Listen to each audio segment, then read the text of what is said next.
स्वागत है दोस्तों आपका आपके चैनल काव्य रसधारा शंकरदान में। और रात की बात लेकर मैं फिर से हाजिर हूँ आपके साथ, आपका दोस्त शंकरदान।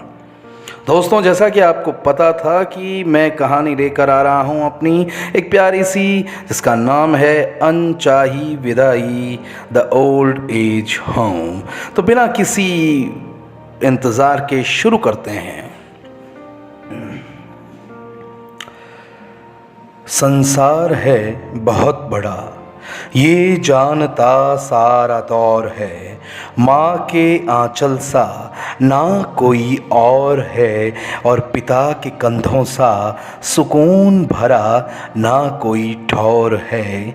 फिर भी भुला दिए जाते हैं एक वक्त गुजरने के बाद माँ बाप, क्योंकि शायद पुराने हो जाते हैं अलमारी में पड़े कपड़ों के मानिंद। दे दी जाती है अनचाही विदाई। कहानी हर घर की तो नहीं, पर है ज़रूर। वक्त बदल जाता है दोस्तों, ये जानता सारा दौर है। संसार है बहुत बड़ा। नया घर भी एक ऐसी ही जगह है जहां हर रोज कोई न कोई अनचाही विदाई लेकर आते हैं। आज एक और जोड़ा विदाई लेकर नए घर में बसने आया। वक्त भी कितना बेदर्द होता है। विदाई भी ऐसी कि छोड़ने भी कोई नहीं आए। रमेश और उमा भी ऐसी ही विदाई लेकर आए थे। कांता, जो वहाँ काम करती है, उसने देखा और सबसे पहले उस जोड़े को और कहा कि आपका सामान मैं उठा देती हूँ, आप यहाँ बैठिए। और वो वहाँ बाहर गैलरी में शीशम की लकड़ी से बनी कुर्सियों पर बैठ जाते हैं। बैठिए आप लोग, कांता कहती है कि मैं अम्मा को यहीं बुला लाती हूँ। अम्मा नया घर को बसाने वाली नींव थी, और बहुत प्यारा सा कायदा था यहाँ का कि जो घर में सबसे बड़ा है वही मालिक। और यहाँ पे जो लोग आते हैं घर में बड़े होकर भी निकाल दिए जाते हैं। शायद यहाँ उन्हें इज्जत देने के लिए ही ये कायदा हो। कांता अम्मा के कमरे में जाती है और कहती है कि अम्मा, एक और जोड़ा आ गया है विदाई लेकर। अम्मा 86 वर्षीय एक बुजुर्ग महिला, जिनकी हाथ और चेहरे की लकीरें सलवटें उनका अनुभव बता रही थी। अम्मा ने कहा, यह तो दस्तूर हो चुका है कांता, जा तू उनको चाय पकड़ा के आ जा। बाहर दोनों बैठे ऐसे देख रहे थे जैसे वो कुछ अपराधी हों, उन्होंने कोई अपराध कर दिया हो। इतने में कांता चाय लेकर आती है और कहती है कि कोई चिंता मत करो आप, यहाँ सब एक जैसे ही हैं। और अम्मा जो मालिक है वो बहुत अच्छी है, और वो भी तो एक दिन ऐसे ही आई थी यहाँ पे। बहुत प्यार मिलेगा आपको, सब भूल जाओगे।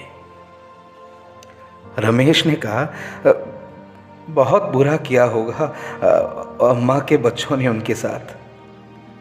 और उमा के सामने देखा ऐसे जैसे कि कुछ याद आ रहा हो, कुछ याद कर रहा हो अपने पुराने दिनों को। वो घर, वो रसोई, वो बगीचा, वो बच्चे, वो पोते पोतियाँ जिनको बड़ा किया हो कल। वो कैसे दे सकते हैं ऐसी अनचाही विदाई? कौन आया है आज हमारे घर में? शायद अम्मा की आवाज़ थी। और हाँ, अम्मा ही धीरे धीरे अपनी लाठी उठाए उस गैलरी में आ गई जहाँ पड़ी थी शीशम की 2 कुर्सियाँ, और उन पर बैठे थे 2 अनचाही विदाई लेने वाले।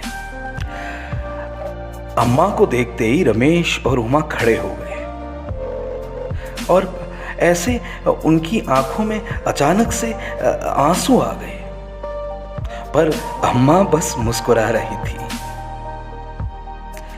अजीब सी उलझन होती है उन दीवारों से, उन गलियों से, उन बाजारों से, उस महक भरी रसोई से, घर के गलियारों से और सर्दी की धूप में उस छत से रिश्ता तोड़ते हुए। शायद कोई याद करे या ना करे, वो घर तो जरूर याद करता होगा। अम्मा की मुस्कान का क्या कारण हो सकता है, और इतने संघर्ष के बाद भी चेहरा इतना शांत कैसे? क्या रमेश और हुमा रह पाएंगे यहाँ? क्या कोई और सहारा मिलेगा? क्या उनका बेटा उनको लेने आएगा? उनकी आंखों में आंसू क्यों भर आए? इन तमाम सवालों के जवाब जानने के लिए सुनिए रात की बात, कल फिर रविवार 3 मई 2020 को 8 बजे YouTube पर अपलोडेड। तब तक के लिए मुझे दीजिए विदाई।